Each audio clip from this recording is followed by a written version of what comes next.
Hey everybody, welcome to BSing with BS, and I have with me the other half of BS. This is my husband Bruce, and I hope everybody's having a really stinky day, and I mean that in the best possible way. Not that kind of farty stinky. Speaking of stink, Wow. No, I you was couldn't get actually anybody else. I couldn't. No, actually, I was thinking about how the olfactory sense is so important, and how good and bad smells just kind of rule your world, and how you can recognize things in your past based on smells and such. So our daughter works for a retail makeup store that I don't think we can say the name, four-letter word. But anyways, and for Christmas, she was able to give us some colognes and perfumes, but there were those little scent things, and so you got one. It too. was a sample pack. It was a sample pack, yep, and it had what 15 or something different samples, and Yep, you got some really cool ones. I did. Yeah, I liked how they smell.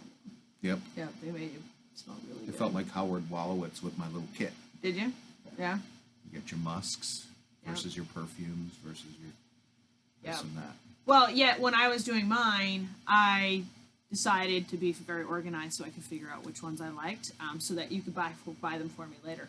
And so I remember the first That's one. good. The first one we wrote on there was, "Oh, it smells rosy, and it's okay." And you liked it. It was rosy. Rosie. Yeah. And then the next one I tried on the next day, and because you go through a whole day with it on, so that you can see how it smells, honey.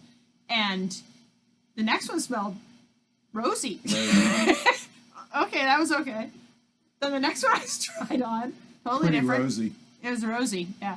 So pretty much I've determined. I'm no expert, Yeah, but I'd say that roses, roses are probably big component of most perfumes. right, right. Yeah. I hear you. However, Maybe that's why they're so expensive. it could be.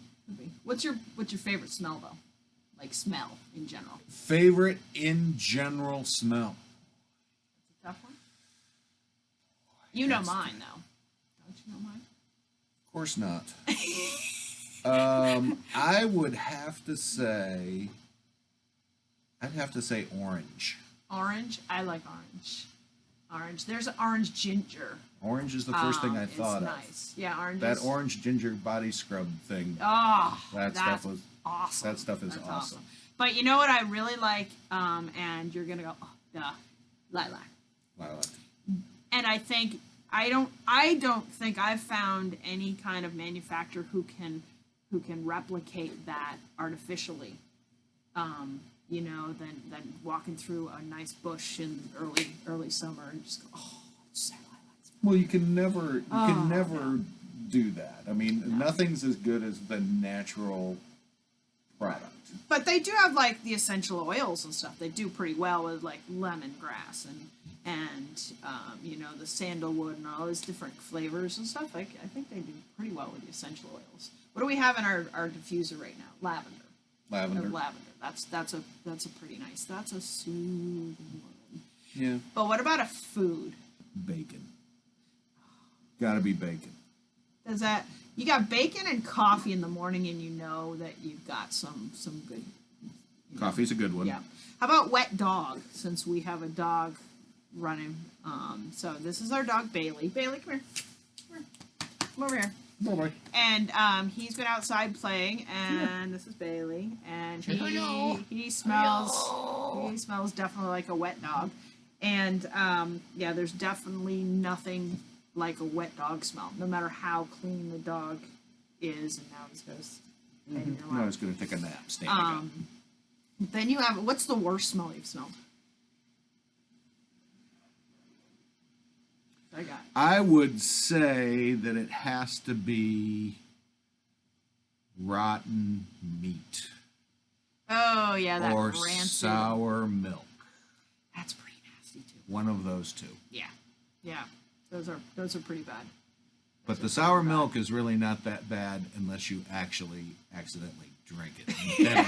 Then your vomit smells like sour milk too. Yeah, vomit's up there on the top of the list. Yeah. As a matter of fact, there's some.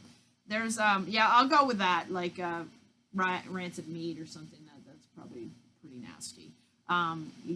Cat litter is right up there as well. What is it about bad smells that makes us want to share them? I don't know, like a courtesy sniff. Courtesy sniff. Oh yeah. The Jeff Foxworthy bit. Yeah, absolutely. Yep. I mean, you do that though. I mean, the reason that that's so funny is because it's true. You smell something. You smell something nasty, and the first thing that you want to do is impress somebody else to smell it as well. Right. Yeah. For whatever reason. Maybe it's because we're taught to not actually trust that anything could smell that bad, so we need some sort of affirmation. Here, smell this and see if you think it smells as bad as I think it smells. Yeah, I've done that a few times too, huh? I have. Well, me too. Again, do not go in there. Go that's ahead. That's why that bit is so funny, because it's absolutely true. It is. He also does the bit with the fart in the car with the windows coming down and all that stuff. Yeah. Same thing. Yeah. I think we're both guilty of farting in the car with the windows up. I think everybody is. Critically, on purpose. Yes. And then driving and locking the windows so that they can't be rolled down. And you see the one guy laughing like hell. Or under the covers. And you see other people with bloody fingernails up against in tears. Oh man, and then there's some that are just so nostalgic. I knew you were going to ask me that. That's why I'm in contemplation. I can tell you one as you're thinking about I'm sure that I do. That's just it's contrary to what you're talking about. It's not coming to my memory. Oh. So I think what it is as soon as you smell the smell, right, that memory comes. But it doesn't necessarily mean I can pull it out of a hat and talk about it. Right. But as soon as you smell it, you know. You grew up on the lake as well. Have that water smell too. Well, that's what I was just going to say. As I'm sitting here thinking about it, that it's the smell of a large body of fresh water. Mm-hmm. There's nothing quite like that, and it changes, but it's this whole big body of smell. Sometimes it's a little fishy, sometimes it's sucking pine off of the thing and you're getting pine mixed in with it. Mm-hmm.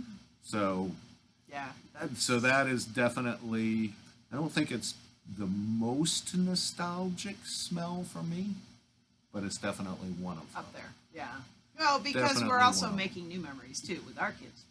Not only us as kids, but our kids, having that nostalgic smell. I'm just thinking that pine, like the woods, is a huge.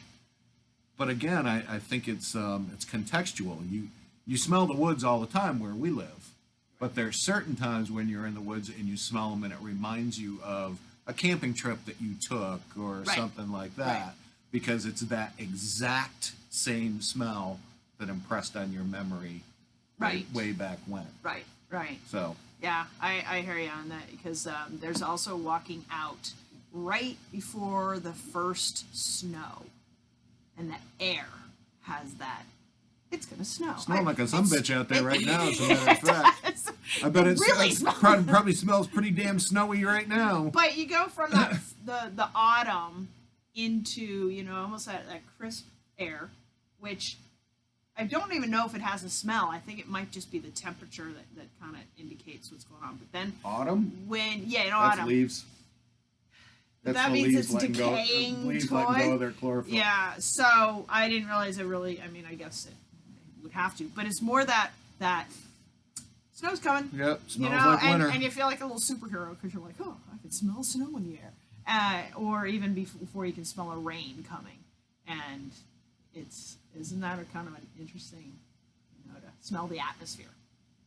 My grandmother's house, apartment, no matter where she lived, always smelled the same way. Like smoke? No. Just it like smelled like my grandmother. A lot of grandmothers. I don't know what that smell was. It was it was a Avon. smell old things, some perfume, Avon, yeah. but nothing bad. No bad smells. But it's interesting though that you say cigarette smoke Turkey dinner. because well, that's a whole nother cacophony. that's a whole nother ball game. That is. But I was thinking of it, and I back in high school I had a boyfriend who had this cologne, and it was probably something like Polo or something fairly common. Totally smelled different on him because he smoked. And I remember trying to find that cologne, going, "Oh, that's a really nice smell," and it had nothing to do. Well, it did have something to do with the cologne, but it didn't. It wasn't the cologne. It was the combination of the smoke and the cologne. And so it's interesting. We've had trouble finding good cologne for you because it's like, well, that's great. Spray 50 things on your arm in the shop. Well, that's why the sample pack thing was such a good idea. Yeah, the coffee. Well, that's because thing. they don't make one to mask fat guy. That is not the same. Do you know why that connection's so strong? Olfactory. Olfactory, yeah. Yeah. So it goes in your nostrils. Yeah. It goes up into your sinus cavity. Okay. Which is directly underneath your brain. the center of your brain that controls memory. I see.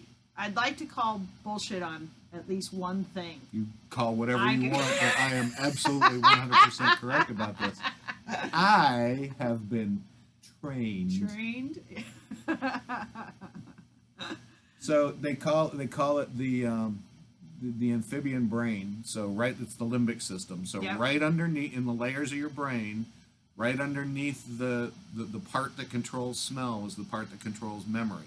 And that was intentional by God, or however you look at that, because if you're a wild animal and you smell something, you must remember if you're going to eat it, run from it, or have sex with it.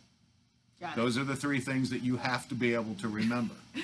So the cat's like, what? And the what cat's are we eating? Cat's like, are we having sex now? So that was BSing with BS. Thanks so much for watching. See you next time. Hey, my hand's in slow motion.